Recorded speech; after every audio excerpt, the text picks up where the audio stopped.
In 2024, a guy in Mumbai ordered milk at 11 pm. Nothing special about that. People order milk every single day. But what happened next is the part that actually matters. The milk showed up at his door in 8 minutes. Instead of just drinking it and going to sleep, he posted about it. He told his friends about it, and somewhere in some random WhatsApp group, somebody else saw that message and thought, wait, 8 minutes for milk at 11 pm? Now here's the thing that nobody talks about. Blinkit did not pay that guy a single rupee to post that. There was no influencer deal, no brand collaboration, no paid promotion. A random customer did Blinkit's marketing for free. And if you think this is a one-off thing, it is not. This is happening lakhs of times every single month. So the question is, how is a grocery delivery app of all things generating this much word of mouth without spending like a company that's trying to buy attention? Hi, I'm Anmol. Decode marketing strategy of brands for you. So let's talk about Blinkit. Now I know what you are thinking. It's just an app that delivers groceries fast. What's there to even study? But here's a number that should stop you. As of 2025, Blinkit holds 45% of India's entire quick commerce market. Swiggy Instamart, backed by one of the biggest food delivery companies in the country, holds 27%. Zepto, which raised money like it was going out of fashion, holds 21%. Blinkit isn't just winning, it's winning by a margin that doesn't really make sense on paper. And here's the part that makes this genuinely fascinating. That kind of dominance is supposed to require the biggest ad budget in the room. But Blinkit does not have it. In FY25, Eternal, which is Blinkit's parent company, spent close to 1972 crore rupees on advertising and sales promotions. And that's not even just for Blinkit. That's across all of Eternal's businesses combined. Meanwhile, they're going up against companies backed by SoftBank, by Tata, by Amazon, people with genuinely unlimited marketing budgets. And yet, Goldman Sachs values Blinkit alone at $13 billion, up from just $2 billion in March 2023. That's not growth, that's a company that figured out something everyone else missed. So I spent the last few weeks actually studying what Blinkit does across every single channel. Their social media, their packaging, their influencer strategy, even how they design their dark stores. And in this video, I want to break down 3 things. First, how did Blinkit take a category nobody thinks about, grocery delivery, and turn it into one of the most talked about brands in the country? Second, what are the actual tactics, the specific copyable decisions that are producing this insane return on a tiny budget? And third, and this is the part most people completely miss, what is the real reason competitors cannot just copy what Blinkit is doing, even if they wanted to? Let's get into it. Now, to understand Blinkit's marketing, we first need to go back to 2021. Because before it was Blinkit, it was a company called Grofers. And when Grofers rebranded to Blinkit in late 2021, most people assumed it was just a cosmetic change. A new coat of paint, a nicer logo, but it wasn't that at all. See, the name Grofers said absolutely nothing. It was just a slightly modified version of the word grocers. It didn't tell you anything about why you should choose them over anyone else. But the name Blinkit said everything in one word. Speed. Blink and it's here. And here is where it gets interesting. Every single marketing decision Blinkit has made since that rename has reinforced that one word. Not 5 things. Not fast, affordable, wide selection, great app, good service. Just one. Speed. The delivery promise is under 10 minutes on average, which is only possible because they built micro warehouses, they call them dark stores, positioned within 2 to 3 kilometers of where you actually live. The tagline says it, the app copy says it, the billboard says it, even the product expansion strategy says it. And if you want proof of how far they took this one idea, look at what happened during the iPhone 16 launch. On launch day, Blinkit started delivering iPhone 16 units at 8 am and within hours they crossed 300 deliveries. Just sit with that for a second. A grocery app delivering an 80,000 rupee phone in 10 minutes. That is not a product launch. That is a positioning statement wearing the costume of a product launch. And it worked exactly the way you would expect. It got national press coverage, it trended on Twitter, and Blinkit spent almost nothing in paid media to make that happen. Because here's the thing. Most brands try to be known for 5 things at once and end up being known for nothing. Blinkit picked one thing and then kept finding increasingly dramatic ways to prove it. The iPhone stunt wasn't a clever one-off idea somebody had in a meeting. It was the inevitable result of a strategy that started the day they changed their name. But picking one word is honestly the easy part. Lots of brands try to do that and still fail. The real question is, how do you make that word travel to millions of people without spending crores on ads to do it? And that's where Blinkit did something most companies completely overlook. April 2024, Blinkit started using brown paper bags, but not boring brown paper bags. These had fun, hand-drawn illustrations on them. An Indian artist named Anirudh Mehta designed some of these.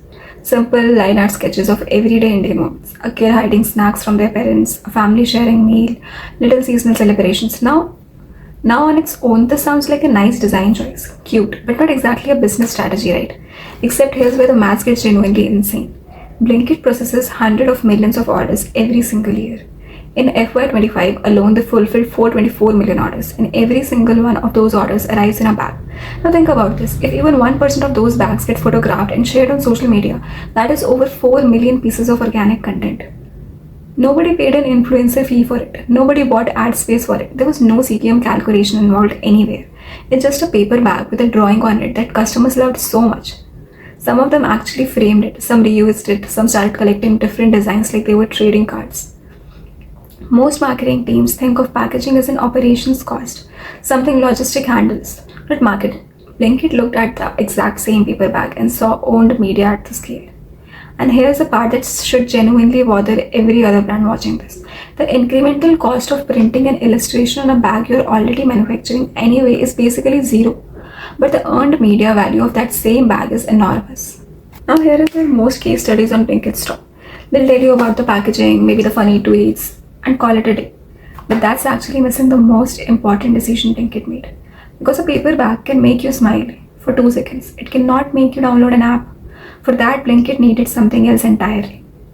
So here is a number that surprised me when I first found it. In 2024, Blinkit worked with nearly 1700 creators. And here's the part that's actually counterintuitive. These weren't big celebrities. These were primarily micro-influencers, people with somewhere between 10,000 and 100,000 followers.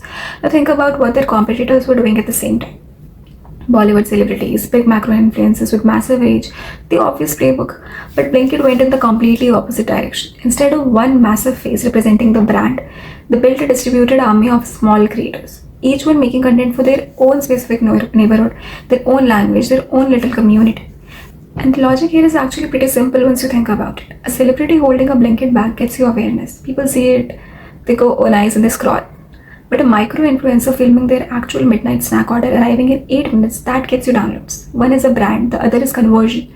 And Blinkit very deliberately chose conversion at scale. Because here's what 1700 creator gives you that one celebrity never can. Coverage. Across cities, across language, across demographic, across every possible use case you can imagine. They're not buying reach the way everyone else does, they're buying relevance. Now if you've ever followed Blinkit social media, you'll notice something strange. It does not feel like a marketing team, it feels like a newsroom. During the ICC Cricket World Cup in 2023, Blinkit saw a 60% increase in snack and beverage orders during actual match hours. So what did they do? The social team started posting like it was a live match commentary. During mango season, they ran lines like, haters will say it's too early for mangoes. The moment it starts raining anywhere, the app starts pushing chai and pakoda ingredients. The moment exam season hits, it's stationery and energy drinks. And then there's this one campaign almost everyone in the industry talks about.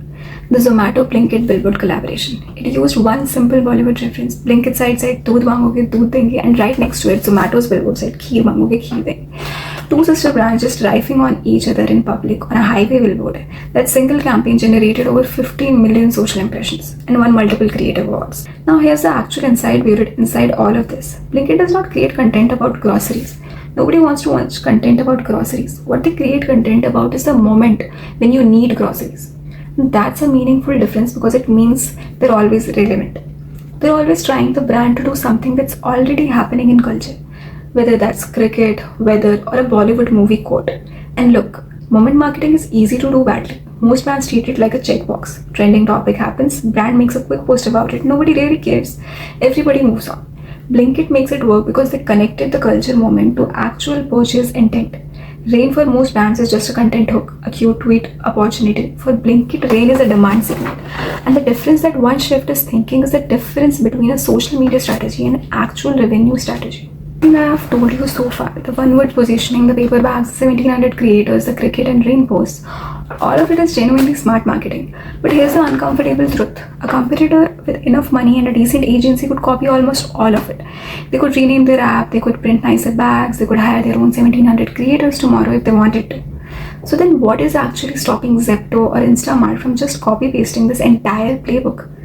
This is the part that most marketing breakdowns on Blinkit completely miss. Every single billboard that says 10 minutes delivery only works, only stays credible because there is an actual dark store sitting 2 kilometers away from your house that can physically fulfill that promise.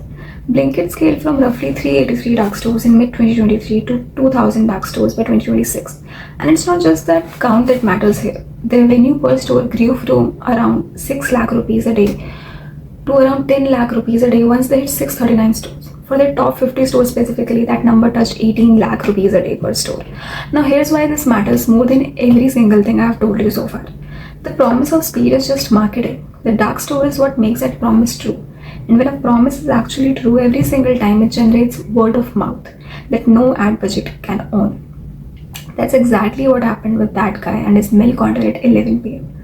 Blinkit's average monthly transacting customers doubled to 10.2 million in FY25. That kind of growth does not come from ads alone. It comes from one friend telling another friend, I ordered this at 11 pm and it was at my door in 8 minutes.